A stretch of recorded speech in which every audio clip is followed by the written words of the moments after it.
We can get more now on those comments from the US Secretary of State Marco Rubio regarding peace in Ukraine. Let's bring in our Moscow correspondent, Ivor Bennett. Morning to you, Ivor. What the US administration has to say about its motivations and intentions on bringing peace to Ukraine is going to be listened to very carefully, isn't it, by the Kremlin? What's the reaction to the latest comments by Marco Rubio?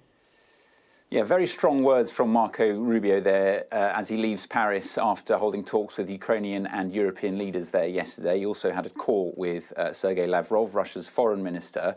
But his comments signal a growing frustration, seemingly, in the White House at the lack of progress in trying to reach a ceasefire in Ukraine. It's Donald Trump, remember, promised to bring the war to an end within 24 hours of taking office. I don't think he really believed that, but I think he did want a quick fix. There was talk of an Easter ceasefire, perhaps an April-May deadline, but that looks entirely unrealistic given the lack of progress.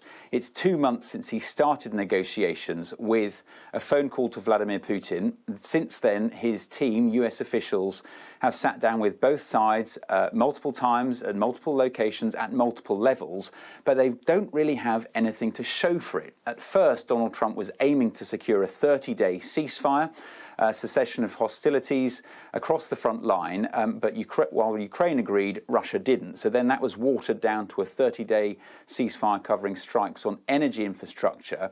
But those 30 days have come and gone without that ceasefire seemingly formally starting, with both sides continuing to accuse the other of violating that agreement. Then there was talk of trying to get a maritime ceasefire in the Black Sea, but again, that has never actually materialized, with Russia saying it's only going to take part if there's some sanctions relief first.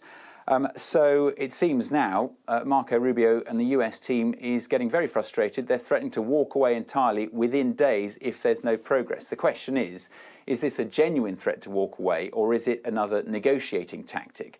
Donald Trump's tactics so far have been heavily criticised for being too soft on Russia. So far it's been all carrot for Moscow, all stick for Kyiv. This feels like it's more of the same, because at the moment Ukraine stands to lose a lot more than Russia if the war continues. So I don't think Russia will be too bothered by these comments. Ivor, for now, thank you.